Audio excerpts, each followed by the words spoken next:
every single time there's a release from Software, there is another round of difficulty discourse, and it's always annoying, and I am about to become part of the problem, because I am throwing my own hat into the ring. With Shadow of the Erd Tree, a lot of the same complaints that Elden Ring had are coming back around, and there have been things like the Steam review score going down because of people saying it's too hard, and the one thing that everybody is clowning about, Asmongold quitting playing the DLC because he said it's too hard. And I did join in laughing at that, not because of any sort of get good sentiment, but because if it had been some female Kotaku journalist who had said the same thing, that very same guy would have sat slack-jawed in front of some 20-minute outrage video about it, and a dozen people with blue checks spamming death threats would have materialized in that woman's replies. Regardless, it's been a time for, once again, everyone to sort of meditate on the topic of how hard is too hard. And yes, I am stealing that from the recent Windbreaker podcast title.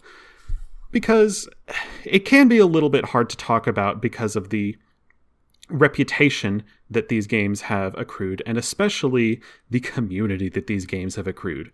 Because, frankly, you can't say fucking anything without some get-gooder jumping down your throat and saying, oh, mad 'cause bad. And, sometimes you just want to say, yeah, I thought that Melania was just not very fun.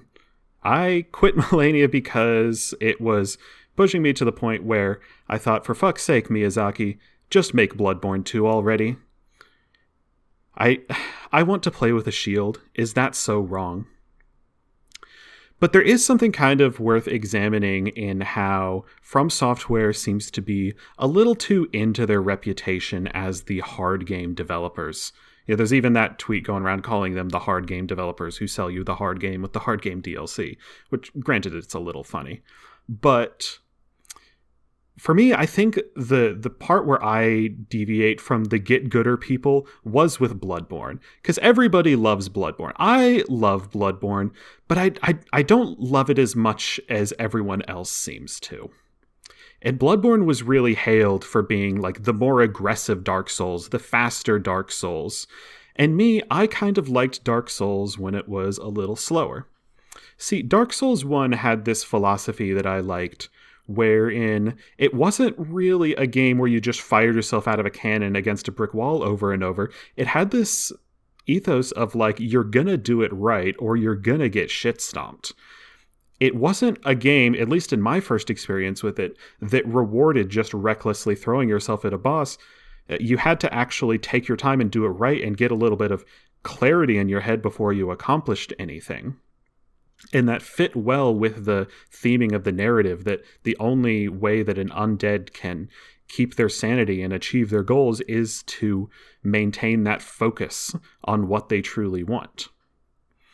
Now, the thing is, though, Dark Souls 1, you could go at it super fast. You could juke all of the enemies, and if you had good enough reflexes and game knowledge, you could just throw yourself recklessly at it. And I think that is how people end up playing the game after they've played it more than once. The impact of it being more slower and cautious loses some of its luster time after time, and FromSoft has accrued a pretty steady fan base of people who have played most or all of their games. And in that sense, they're kind of in a corner where the things that made the first Dark Souls so good for people like me don't really work anymore. They seem to be stuck constantly ramping up the challenge because they have to satisfy this incoming audience, and you can't just keep on ramping up the challenge forever. Eventually you're going to hit a point where there is such a thing as too hard. So have we reached that point? Is the point going to be in their next game? Who can really say? But maybe that's a mistake, to be constantly chasing that horizon, to be always trying to satisfy that most rabid section of the fan base. It's got to be a hard call, because FromSoft has a niche. And where do they really go from here?